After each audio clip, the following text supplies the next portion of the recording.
নমস্কার বন্ধুরা, আশা করি আপনারা সকলে ভালো আছেন। আমিও ভালো আছি। আজকের একটা নতুন ভিডিওতে আমি আপনাদেরকে স্বাগত জানাচ্ছি। আমি রাজ, আপনাদের হোস্ট। আপনাদের সাথে আজকে নিয়ে এসেছি একটা নতুন ভিডিও আর একটা নতুন জায়গায় যাচ্ছি। কোথায় যাচ্ছি এটা নয় সাসপেন্স থাকলো, কিন্তু এই ভিডিও চলাকালীন আমি আপনাদেরকে নিশ্চয়ই জানাবো। চলুন ভিডিওটা তাহলে শুরু করা যাক। আর একটা নতুন অ্যাডভেঞ্চার হবে, কারণ এই ভিডিও আমি প্রথমবার কলকাতার বাইরে যাচ্ছি। আর কিভাবে যেতে হয়, কত টাকা খরচা হয়, কোথায় থাকবেন, সব ডিটেলস আজকের এই ভিডিওতে জানতে পারবেন। আর জায়গাটাও জানতে পারবেন যে আমি কোথায় যাচ্ছি। তাহলে চলুন ভিডিওটা শুরু করা যাক।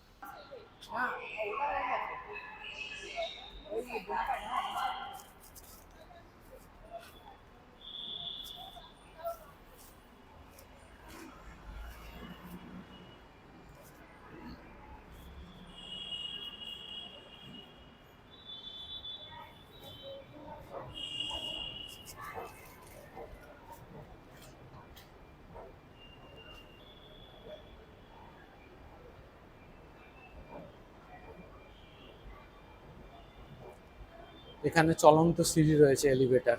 এই খুব সুন্দরভাবে এটা আছে। আর প্রত্যেকটা মেট্রো স্টেশনেই চলন্ত সিঁড়ি রয়েছে, কিন্তু টিকিট কাউন্টারে একটা লম্বা লাইন রয়েছে।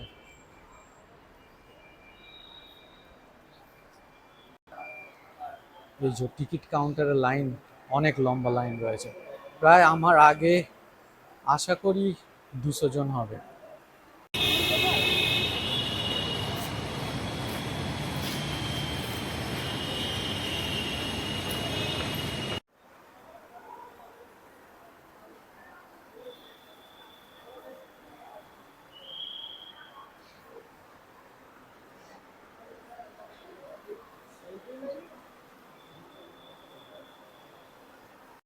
আর এই মেশিনগুলো হচ্ছে, যদি আপনাদের কাছে মেট্রো কার্ড থাকে তাহলে মেট্রো কার্ডগুলোকে আপনারা এখান থেকে রিচার্জ করতে পারেন, বা যদি আপনাদের কাছে নতুন মেট্রো কার্ড নেই তাহলে এই মেশিনগুলো থেকে মেট্রো কার্ড আপনারা পেতে পারেন।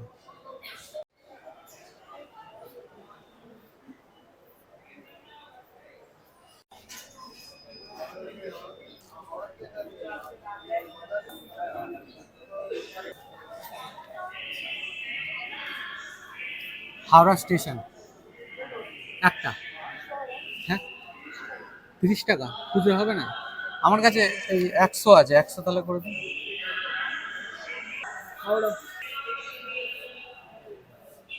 তাই এখানে ব্যাগেজের চেকিং হয়। আমার কাছে যেহেতু ব্যাগেজ আছে, তাই এখানে ব্যাগেজের চেকিংটা হবে। এখানটা ব্যাগেজের চেকিং হবে। তাই আমার এখানে আমি এন্টার হয়ে গেলাম মেট্রোর ভিতরে, মেট্রো স্টেশনের ভিতরে। এখন আমি প্ল্যাটফর্মে যাব, মেট্রো প্ল্যাটফর্মে যাব।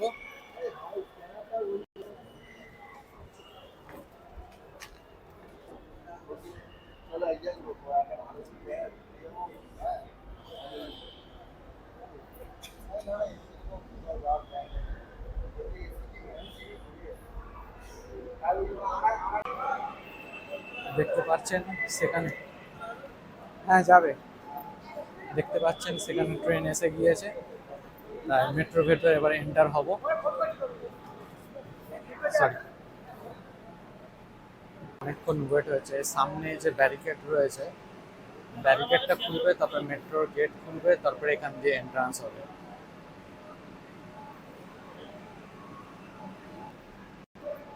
শেষের দিকে চলে যাই, শেষের দিকে আরো ভালো হবে, আরো মজা হবে। মেট্রোর শেষের দিকে বসবো। এই লাস্ট কম্পার্টমেন্ট তুলনামূলকভাবে অনেকটাই খালি রয়েছে, মাঝখানেরগুলোতে ভিড় বেশি। I know you told your friend you're not okay. And tell me what's wrong and why you never said you felt that way. Guess you're trying to stay strong and fake a smile until I look away. But I've known you too long, it hurts to watch your blue eyes fade to gray as you fade away. As you fade away.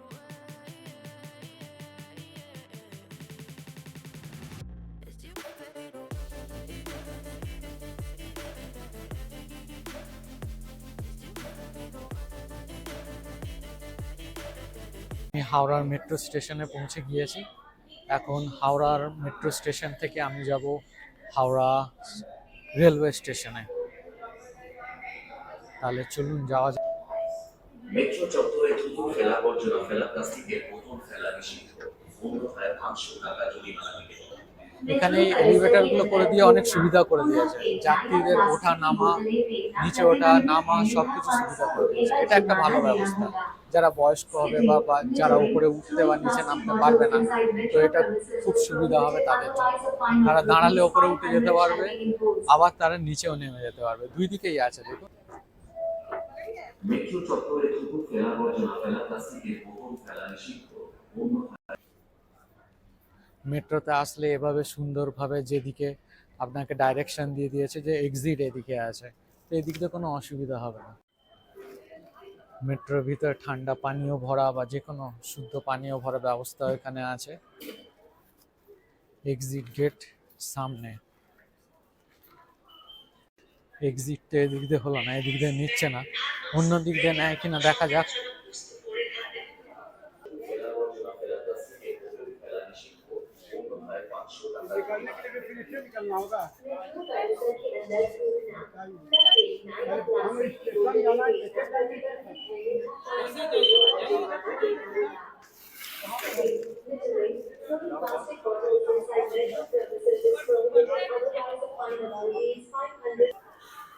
R metro থেকে বাইরে বেরোনোর পর কুড়াদানের ওপরেই এটা ফেলবেন, এখানে dustbin রাখা আছে, এখানে ফেলে দেবেন। হাওড়া স্টেশন পুরনো কমপ্লেক্সের দিকে, এইদিকে।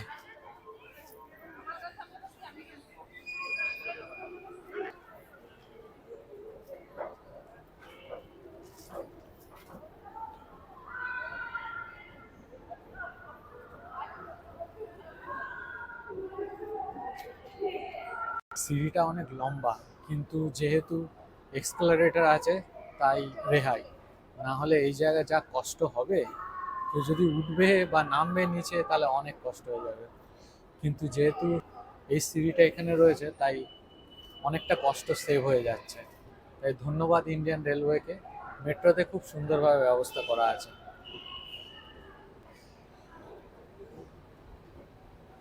আর আমি এসে পৌঁছালাম এখন পুরো হাওড়া স্টেশনের মধ্যে। এইটা একটা সুবিধা হয়ে গিয়েছে যে কলকাতার যে কোনো জায়গা থেকে যে কোনো লোক মেট্রোর মাধ্যমে হাওড়া স্টেশন থেকে যদি কোনো দূরপাল্লার ট্রেনে বা দূরে কোথাও যাবে ভারতের কোনো জায়গায়, তাহলে এভাবে তারা হাওড়া স্টেশনে মেট্রোর মাধ্যমে এসে খুব সুন্দরভাবে, তাদের কোনো পরিশ্রমই করতে হবে না, কষ্ট করতে হবে না। হাওড়া স্টেশনে আমি পৌঁছে গেলাম। এখন দেখা যাক, আমার ট্রেন আছে 5:45-এ। আমি এখন হাওড়া স্টেশনের ভিতরে আছি, রেলওয়ে স্টেশনে। আর আমার ট্রেনের সময় হচ্ছে 5:45। এটা হচ্ছে Howrah Agra express, Agra cantonment express. এখন এই হিন্টস থেকে আপনারা বুঝে গিয়েছেন যে আমি কোথায় যাচ্ছি। হ্যাঁ বন্ধুরা, আমি আগ্রাতে যাচ্ছি তাজমহল দেখতে। তাছাড়া নিউ দিল্লিতেও যাব। আর একটু লম্বা ট্যুর আছে, আমি এই ট্যুরটার ব্যাপারে আপনাদের সাথে আরও বিশদভাবে আলোচনা করব। আর যখন আমার ট্রেন টাইমিং দিয়ে দেবে, ট্রেনটা বোর্ডে দিয়ে দেবে, তখন এটা এভাবে দেখতে লাগবে। দেখুন আমি আপনাদের দেখাচ্ছি।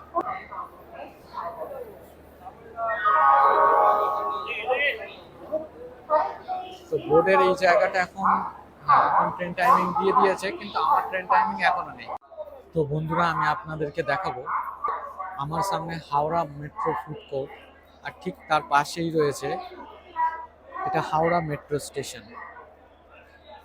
আর আমি রয়েছি একটা ট্রেনের পাশে, একটা প্ল্যাটফর্মে বসে রয়েছি, কিছু আছে আমার সাথে। আর বন্ধুরা, একটা অদ্ভুত ঘটনা ঘটেছে এখানে। আমি যখন মেট্রোর ভিতর থেকে বাইরে আসলাম, যখন আমি ব্লগিং করছি, ভিডিও করছি, তখন কিছু রেলওয়ে পুলিশ অফিসার, যারা রেলওয়ে পুলিশ ফোর্স আরপিএফ, তারা আমাকে থামালো। আর থামিয়ে তারা জিজ্ঞাসা করলো, আচ্ছা তুমি আমাদের ছবি কেন তুললে? তো সেই আরপিএফ অফিসাররা আমাকে জিজ্ঞাসা করলো যে তুমি আমাদের ছবি কেন তুলছো? আমি বলছি স্যার আমি তো আমার ছবি তুলছি, আমি একজন ব্লগার, আমি এরম ট্যুরিস্ট ভিডিও করি, আমি এরম আমার একটা ট্রাভেল চ্যানেল আছে বাজেট ব্যাকপ্যাকার, আর আমি এর জন্য ভিডিও করি, আমি নিজের ভিডিও করছিলাম। বলছে না তুমি আমাদের ভিডিও করেছো, তুমি মেট্রোর ভিডিও করেছো, মেট্রো স্টেশন, আর আমাদের ভিডিও করা পারমিশন নেই, কিন্তু যদি তুমি পারমিশন নাও তাহলেই একমাত্র সম্ভব হবে যে তুমি ভিডিও করতে পারো। এখন আমি তো আচ্ছা কেসে ফেসে গেছি। তারপর তারা বললো যে 500 টাকা মতন ফাইন দিতে হবে। আমি বললাম না এটা পসিবল নয়, কারণ আমি আমার নিজের ভিডিও করছি। আমি বললাম এটা পসিবল নয় কারণ আমি আমার নিজের ভিডিও করছি, আর আমি অন্য কারোর ভিডিও করিনি। তাই অনেক বলাতে ওরা অনেকক্ষণ আমাকে ওয়েট করে রাখলো, আমি অনেকক্ষণ ওয়েট করলাম, তারপরে ওরা আমাকে ছাড়লো। তার মধ্যে একটা অফিসার খুব ভালো ছিল, সে আমাকে জিজ্ঞাসা করলো তুমি কি ট্যুরিস্ট ভিডিও করো, তুমি কি তোমার কি ট্রাভেল চ্যানেল আছে? আমি তাকে সব কিছু জিনিস দেখালাম। তবে হ্যাঁ, তার আগে আরেকজন অফিসার আছে, সে একটু রুড মতন ব্যবহার করেছে, আর সে আমার থেকে দুটো ভিডিও ডিলিট করিয়েছে। তো আমি মেট্রো যা ভিডিও বানিয়েছিলাম তার মধ্যে থেকে দুটো ভিডিও ডিলিট করে দিয়েছি, যদিও ওটা আমার ভিডিও ছিল, কিন্তু তারা বলল যে এটা মেট্রোর ভিডিও আছে, মেট্রো স্টেশন ভিডিও আছে, তারপরে কিভাবে তুমি ইন আর আউট করছো আমাদের ছবি আছে, তাই জন্য এই ভিডিওগুলো ডিলিট করতে হবে। তাই বাধ্যতামূলকভাবে এই ভিডিওগুলো ডিলিট করতে হলো, না হলে 500 টাকা তারা চার্জ কাটতো। আর ওরা বললো যে পারমিশন নিতে হবে, যদি তুমি ভিডিও করবে পারমিশন নিতে হবে। আর এখন সময় হচ্ছে 4:29, তাই এখনো 1 ঘন্টা 15 মিনিট আছে। 1 ঘন্টা 15 মিনিট পরে আমার ট্রেন আসবে। তাই বন্ধুরা, আমি এখন হাওড়া স্টেশনে বসে এখনো ট্রেনের জন্য অপেক্ষা করছি। আর এখন সময় হয়েছে 5:26, 5:26 এখনো আমার ট্রেন বাকি 20 মিনিট। 20 মিনিট পরে ট্রেন প্ল্যাটফর্মে আসবে, ট্রেন ছাড়বে, 20 মিনিট পরে ট্রেন ছাড়বে। আর আমি অপেক্ষা করছি। খুব ভালো অ্যাডভেঞ্চার হবে, কলকাতা থেকেই বাইরে প্রথম। আর আপনারাও আমার সাথে থাকবেন, আর এই জার্নি, এই ট্রিপটাকে আপনারা এনজয় করবেন। যখন দিল্লিতে যাচ্ছি, যখন অমৃতসর যাচ্ছি, আর আমি চিন্তা করেছি 2 থেকে 3 বছর আমি ভারতের বিভিন্ন জায়গা ঘুরবো ট্রেনের মাধ্যমে। এইটা আমার চ্যালেঞ্জ 2 থেকে 3 বছরের জন্য, আর আমি বিশদভাবে তথ্য দেবো।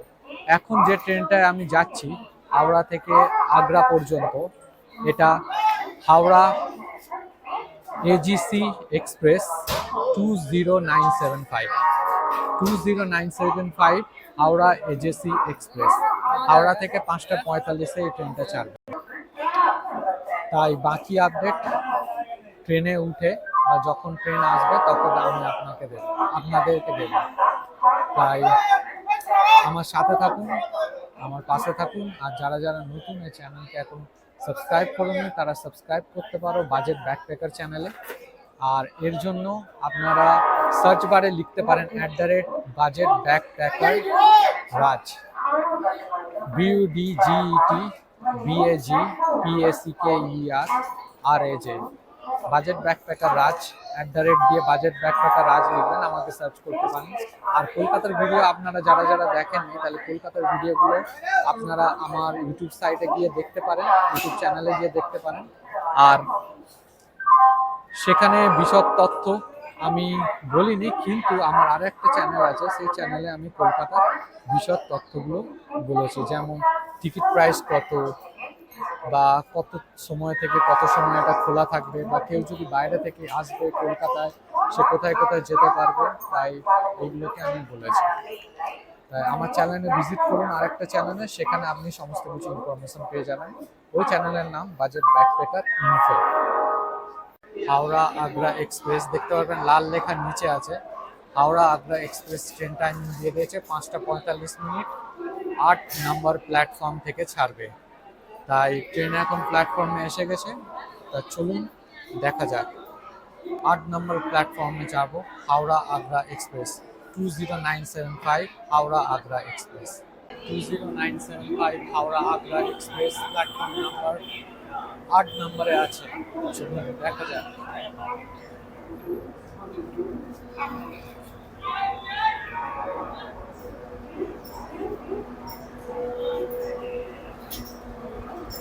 বাঁ দিকে সব গাড়িগুলো পার্কিং করেছে, বাঁ দিকে গাড়ি পার্কিং করতে পারে। কেউ যদি গাড়ি নিয়ে হাওড়া স্টেশনের ভিতরে আসছে তাহলে বাঁ দিকে দেখবেন অনেক গাড়ি পার্কিং আছে। আর এই যে হাওড়া আগ্রা এক্সপ্রেস, আমার সিট নম্বর হলো S2 coach, 40 number seat, side upper. Side upper S2 coach, 40 number seat. তাহলে চলুন বোঝা যাক। সামনে কোচ নাম্বার S3, এর পরের কোচ S2 সেখানে সামনে আছে।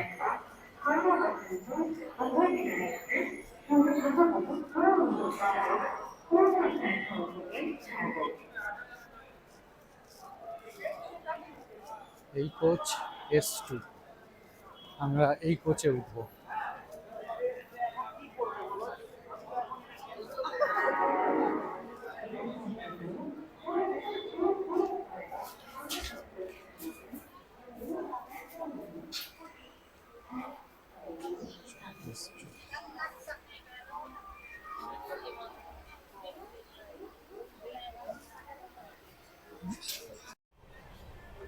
তাই এখন এই ট্রেনটির গতিবেগ হচ্ছে ঘন্টায় 60, 68, 72, 75। ট্রেনটা এখন 82 কিলোমিটার প্রতি ঘন্টার গতিপথে যাচ্ছে, কিন্তু এর অ্যাভারেজ গতিপথ, অ্যাভারেজ গতি হচ্ছে 100 কিলোমিটার প্রতি ঘন্টায়।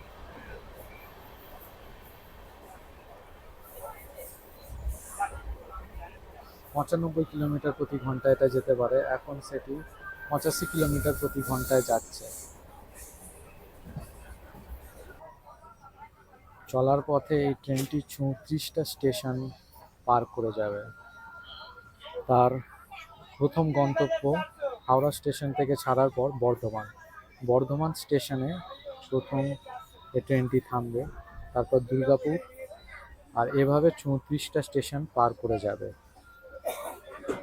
আর গতিপথে যখন এই ট্রেন চলবে তখন এই ট্রেনটি 4খানা রাজ্য পার করে যাবে। প্রথমে পশ্চিমবঙ্গ, তারপর ঝাড়খণ্ড, তারপর বিহার, আর তারপরে উত্তরপ্রদেশ। এই 4টে রাজ্য পার করে তারপরে এটি আগামীকাল সন্ধ্যে 7টার সময় আগ্রা স্টেশনে পৌঁছাবে। তাই এখনো পর্যন্ত এই ট্রেনটি অন টাইমে চলছে। বর্ধমানে পৌঁছাতে ট্রেনটির সময় লাগবে প্রায় 1 ঘন্টা 15 মিনিট। এটি 7টায় পৌঁছাবে। এখনো পর্যন্ত এই ট্রেন অন টাইমে চলছে। প্রথমে বর্ধমান, তারপর দুর্গাপুর, তারপর আসানসোল, তারপর ধানবাদ, এভাবে ট্রেনটি যাবে। যখন ধানবাদে যাবে তখন ট্রেনটি ঝাড়খণ্ড রাজ্যে ঢুকে যাবে। তাই হাওড়া স্টেশন থেকে ট্রেনটিকে ছেড়ে দিয়েছে, এখন ট্রেনটি আগ্রার উদ্দেশ্যে যাচ্ছে। আগামীকাল সন্ধ্যেবেলা 7টার সময় এটি আগ্রা ক্যান্টনমেন্ট স্টেশনে পৌঁছাবে। আর ট্রেনের মধ্যে আমার কোচ নাম্বার হলো S2 R seat number 40।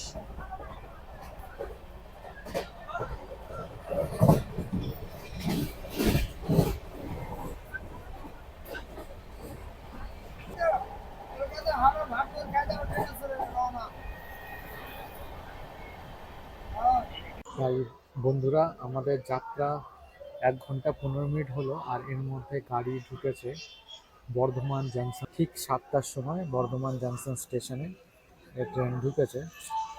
Train on টাইমে আছে। এটা হলো বর্ধমান জাংশন।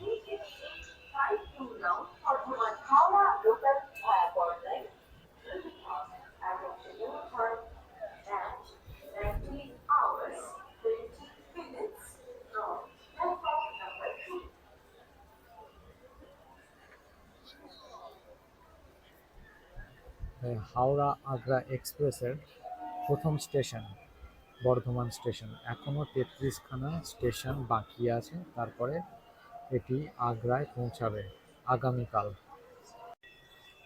এখন সময় 8:11, আর ট্রেন এসে পৌঁছালো দুর্গাপুর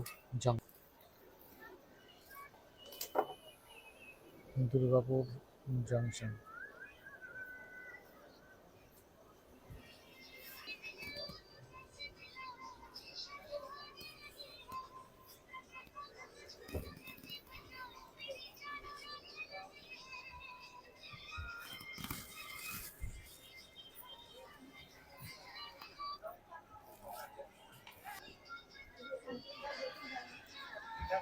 এখন সময় 8:12।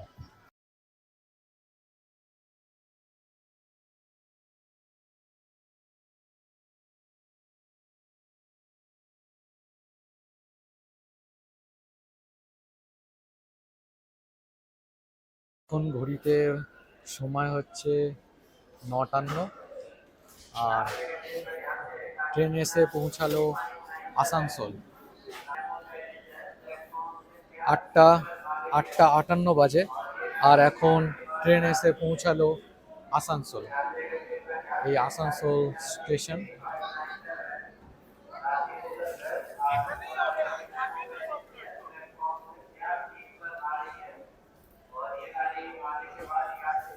এখন আমি ট্রেনের আপার পার্টে বসে রয়েছি, কারণ আমার হচ্ছে S2 কোচ নাম্বার আর 40 সিট নাম্বার, যেটা হলো আপার গণ। ট্রেনের মধ্যে বসে বসে অনেকটা বোর হয়ে গিয়েছি, কিন্তু কি করা যাবে। ঘড়িতে এখন সময় 9:28। আর বন্ধুরা লক্ষ্য করলে দেখতে পারবেন এই ট্রেনটা প্রথমে যখন হাওড়া থেকে ছাড়লো তখন ঠিক টাইমে ছাড়লো, পুরো 5:45-এ ছেড়েছে বিকেলবেলা। কিন্তু যখন বর্ধমান স্টেশনে পৌঁছালো এটা 7 মিনিট লেট করলো, তারপর দুর্গাপুরে 27 মিনিট লেট করলো।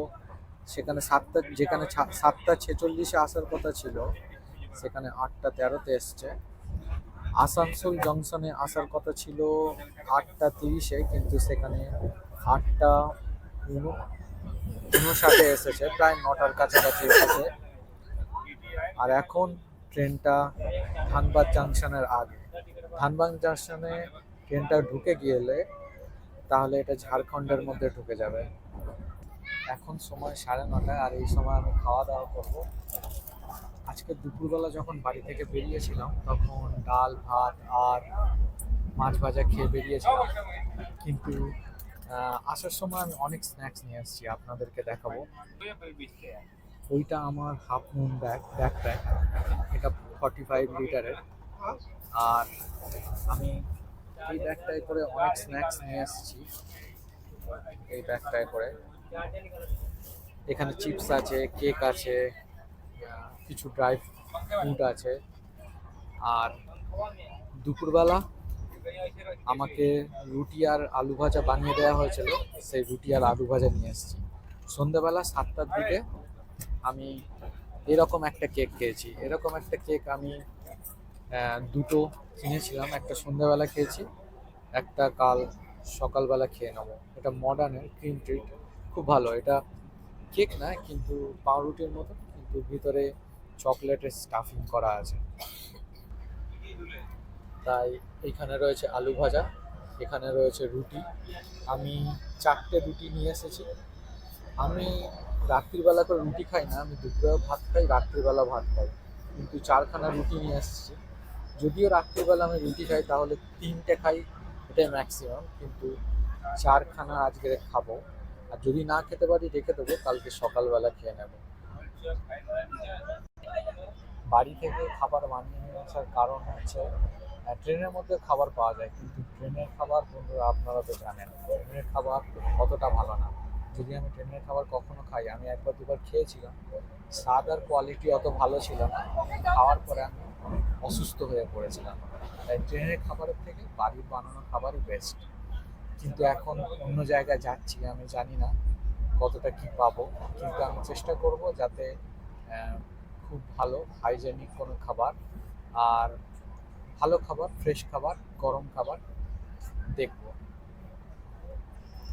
তাহলে এখন খাওয়া দাওয়া করে নেওয়া যাক, আর খাওয়া দাওয়ার পরে আপনাদের সাথে আবার কথা হচ্ছে।